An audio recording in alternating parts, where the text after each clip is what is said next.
Baik, Assalamualaikum warahmatullahi wabarakatuh. Selamat siang sahabat Rasi. Hari ini saya berada di Dinas Sosial Kabupaten Ponorogo. Karena kemarin ini berita heboh bagaimana gepeng atau pengemis tajir ini bisa diamankan atau di apa Pak istilahnya itu Bapak? Dibina ya oleh Dinas Sosial dan ternyata memiliki penghasilan yang luar biasa ya. Ada yang 6 juta, bahkan ada yang sampai 12 juta. Bahkan di dalam tas atau punya mereka itu ada 4 HP ya. Ini fenomena yang menurut kita sih sesuatu yang apa ya, yang cukup menarik untuk kita perbincangkan kali ini ya. Saya sudah bersama dengan Pak Supriyadi selaku Kepala Dinas Sosial Kabupaten Ponorogo. Selamat siang Pak, sehat Pak? Iya, selamat siang. Assalamualaikum warahmatullahi wabarakatuh. Bapak, ini apa ya, bisa dibilang fenomena ini seperti apa sebetulnya Pak? Dan ini memang terjadinya di bulan Ramadan atau memang hari biasa seperti ini Pak? Iya, ya. Jadi gini ya, sebenarnya fenomena di jalanan itu ada pengamen, pengemis, orang jualan ngasong itu sebenarnya bukan hanya fenomena di Ponorogo, tapi juga dialami oleh beberapa kabupaten kota yang lain, gitu ya. Dan di Ponorogo juga bukan hanya di bulan Ramadan, memang beberapa saat yang lalu itu juga ada pengamen-pengemis. Cuma memang di bulan Ramadan ini ada ya sedikit peningkatan jumlah gitu ya, sehingga kemarin kita mendapatkan aduan dari masyarakat bahwa di beberapa titik itu ada ada pengemis gitu ya. Lalu kita koordinasi dengan Satpol PP untuk melakukan penanganan pada mereka, dan ternyata selama ini kita sudah mengamankan 3 orang ya. Yang pertama kemarin sudah sempat rame ibu-ibu yang membawa anak umur 2,5 tahun itu ya kan. Lalu yang kedua sehari berikutnya itu kita ada yang lebih fenomenal lagi Pak. Iya, tiga orang, dan ini yang menjadi catatan bahwa mereka itu adalah pengemis-pengemis yang sudah beberapa kali kita lakukan pembinaan penanganan gitu ya. Bukan hanya sekali 2 kali, tapi bahkan ada yang sudah 5 kali 6 kali, dan mereka itu sebenarnya sudah mendapatkan pelayanan sosial ya. Sudah dilakukan rehabilitasi, lalu mereka juga mendapatkan bantuan sosial dari Kementerian Sosial dan lain-lain, tetapi memang mereka kembali lagi ke jalan untuk mengemis. Artinya dari sisi pembinaan mereka sebenarnya, kalau dari sisi pembinaan apa sih Pak yang setelah ditangkap mereka diapain? Ya, dari pembinaan itu? Ya, jadi kita mempunyai kewenangan untuk melakukan rehabilitasi. Ya. Tentunya kita punya SOP mungkin 3 sampai 7 hari dilakukan pembinaan di sini, dan nanti ketika asesmennya kita perlu rehabilitasi lanjutan, kita akan berkoordinasi dengan Dinas Sosial Provinsi ya, untuk nanti dibina di sana di UPT Dinas Sosial Provinsi setempat itu ya. Ini yang kita lakukan gitu ya. Standarnya sudah kita lakukan seperti itu, dan sekali lagi yang kita tangani itu dulunya sudah melalui proses itu gitu ya. Proses itu sudah ada pembinaan, tapi kalau di dalam pembinaan ada mungkin asesmen untuk mereka berusaha atau apa gitu Pak, agar tidak mengemis lagi. Iya kan gini ya Mas, di proses rehabilitasi itu kan memang ada pelatihan kewirausahaan juga ya, termasuk bantuan permodalan usaha dan sebagainya. Itu yang dilakukan oleh Kementerian Sosial dan Dinas Sosial Provinsi Kabupaten Kota. Dan 5 kali pun mereka masih ngemis juga. Masih ngemis juga. Ini faktor karena penghasilan mereka yang cukup tinggi dengan ngemis atau gimana? Ya, kalau ini kasustik di Ponorogo ya. Kasus di Ponorogo memang penghasilan mereka cukup banyak gitu ya. Cukup banyak ya. Karena yang kita lakukan kemarin, setelah kita hitung berapa duit yang dia dapatkan, itu setiap hari itu rata-rata ya 200 sampai 400 ribu penghasilannya seperti itu. Itu satu pengemis. Bayangkan kalau di Ponorogo itu ada kemarin yang kita tanya ada 4 pengemis, belum yang lolos dari ini ya, dari pantauan gitu ya. Itu kalau masing-masing dapat 200 saja sudah berapa sehari gitu ya. Oleh karena itu ya kami selalu memberikan edukasi kepada masyarakat. Ini kegiatan pengemis, pengamen di jalan itu kan kegiatan ilegal yang tidak boleh dilakukan, karena yang pertama pastinya mengganggu keselamatan lalu lintas dan keselamatan diri sendiri kan gitu ya. Dan yang kedua juga memang kegiatan itu tidak boleh di situ, ada undang-undang yang mengatur, ada perda yang mengatur kan gitu ya. Ya. Itu ada cerita tadi bahwa ada salah satunya juga sempat berusaha gitu nah untuk keluar dari profesi sebagai pekerjaan sebagai pengemis gitu nah, tetapi memang tidak semudah itu gitu nah untuk menjadi seorang pengusaha gitu Bang. Iya, jadi kemarin yang pernah kita tangani itu setelah dia mendapatkan rehabilitasi dia berusaha untuk wirausaha gitu ya, memulai wirausaha. Tapi ketika hasilnya itu lebih kecil dari dia hasil mengemis, dia kembali lagi ke situ. Ini yang ibu yang ada di Madiun itu Pak? Iya, yang ada di Madiun. Dan kami juga ini sudah berkoordinasi dengan seluruh dinas sosial yang asalnya dari mereka itu. Ya memang lebih mudah Pak ya, karena tadi dalam 1 jam bisa kalau kita hitung gitu ya, karena Bapak selalu menghitung, saya itu nggak sempat menghitung gitu. Dalam lampu merah itu 2 menit gitu nah. Setiap 2 menit dia taruhlah satu orang membeli 2.000, 1 jam sudah dapat 60.000 gitu ya. Iya betul. Itu kalau dikalikan aja berapa jam gitu. Ya. Belum kalau 1, kalau 2 atau 3 atau 4 gitu kan, itu pendapatnya bisa lebih lagi gitu Pak ya. Iya, makanya pengakuannya yang salah satu yang dari Sragen itu dia dapatnya 400.000 sehari. Itu pun dia mulai paling ya jam 9-10 dia baru mulai gitu ya. Nanti jam 3, jam 4 sudah selesai kan gitu ya. Seperti itu.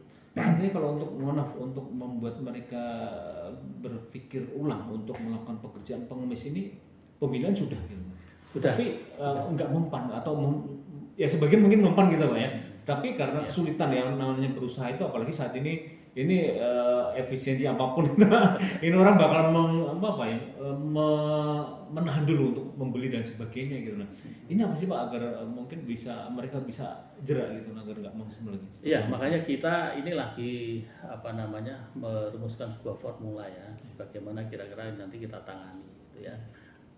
Beberapa memang setelah rehabilitasi itu sudah selesai, tidak mengemis lagi. Tetapi memang yang kemarin 4 orang kita tangani itu memang ya seperti itu. Oleh karena itu kan formulanya kan harus khusus kan gitu ya. Nanti akan kita dalami dulu ya. Akan mencoba dengan treatment. Karena salah satu faktor agar mereka tidak mengemis seharusnya tidak ada yang memberi. Oke, saya sepakat. Dan itu adalah sudah saya sampaikan melalui seluruh media, baik di medsos maupun media radio dan lain-lain, bahwa kita itu sudah menghimbau berkali-kali bahwa ini tidak usah diberi gitu ya mereka itu, karena bagi pemberi mungkin ngasih 2.000, 1.000 bahkan 5.000 satu orang itu mungkin tidak ada artinya, duit receh gitu ya. Tapi ketika dikumpulkan itu menjadi banyak gitu ya, sampai sekali lagi 200 sampai 400.000 sehari. Ini yang harus dipahami gitu ya. Bahkan gaji yang memberi itu lebih kecil dari mana? Oh pastinya.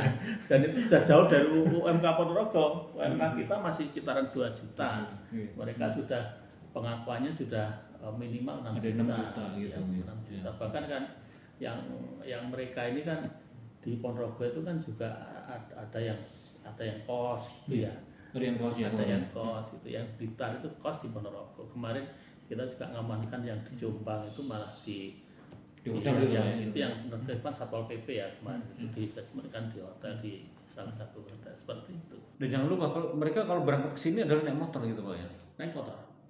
Jadi kemarin dari operasional itu yang ibu-ibu yang dari Madiun yang pertama itu ketika dia berangkat ngemis pakai motor dia.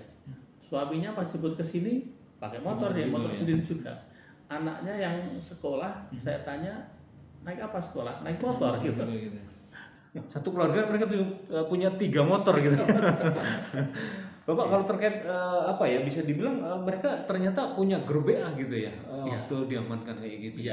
Iya betul. Jadi kemarin dari salah satu itu kan bawa 4 HP ya, lalu kita minta tunjukin apa sih yang kok sampai bawa 4 HP itu untuk apa aja sih gitu ya. Lalu salah satu dibuka itu ya memang ada grup WA, grupnya pengemis, pengamen yang ada di Ponorogo gitu ya. Sehingga kemarin sempat saya baca itu bunyinya hati-hati ini dinsos lagi grebekan gitu. Seperti itu. Mereka udah orang koordinasi gitu mengamankan itu. Tapi diingatkan bahwa dari semua yang diamankan adalah tidak ada warga Ponorogo. Iya, iya. Ini yang paling jauh dari mana Pak? Sragen. Sragen Pak ya? Sragen. Ya, Sragen. Mereka kalau di sini naik motor atau gimana dari Sragen itu? Yang di Sragen kos di sini. Oh kos nih. Kos di sini. Yang Blitar Sragen kos, yang Madiun itu Naik motor ada pengakuan dia naik bis gitu, tapi ada kemarin teman media yang sempat menyampaikan katanya pernah tahu dia diantar seseorang gitu ya. Jadi ini yang kita dalami lagi gitu ya.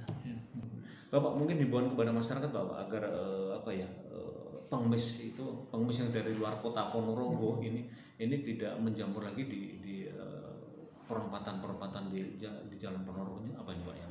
Jadi gini Mas, kami sebenarnya di Pemkab sudah cukup ketat ya untuk tanda kutip mengamankan Ponorogo dari pengemis-pengamen dan lain-lain. Satpol PP selalu mengadakan razia, dinas sosial selalu mengadakan pembinaan, penanganan terhadap mereka, gitu ya. Sehingga memang mereka itu selalu cari lengahnya kita, gitu ya, lengahnya kita. Gitu ya. Apalagi mereka punya grup gitu.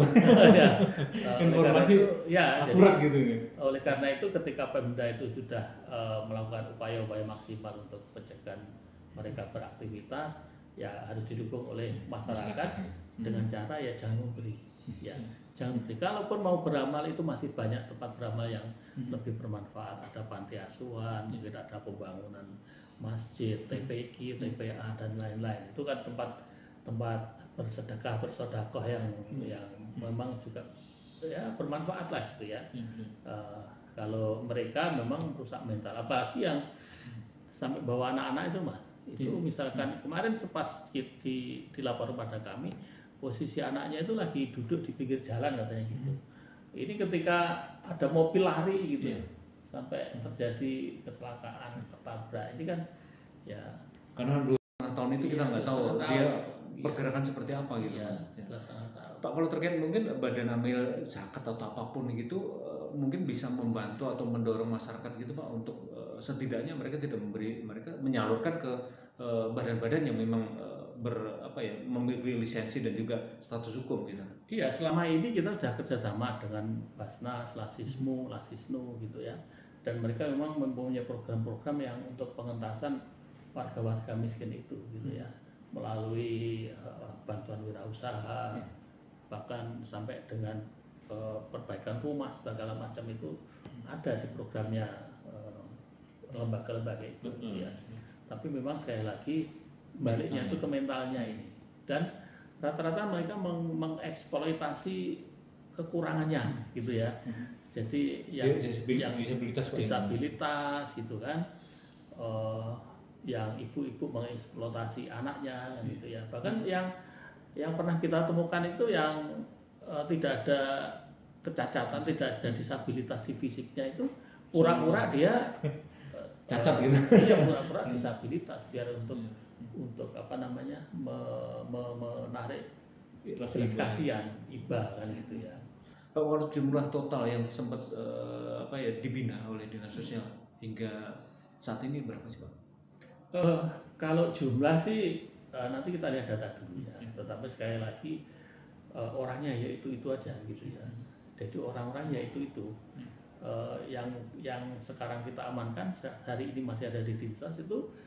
Tahun kemarin sudah berapa kali kita amankan juga kita bina kan gitu ya. Ini kembali lagi, sehingga sebenarnya kalau dari sisi jumlah saya kira kalau pengemis tidak banyak juga gitu ya. Tapi orangnya ya itu terus kembali lagi. Karena mental mereka sudah terbentuknya seperti itu dengan kemudahan gitu Pak. Siap. Ya. Terima kasih banyak Pak Supriyadi. Semoga semangat kerjanya juga tetap menjalankan untuk menyadarkan mereka gitu ya.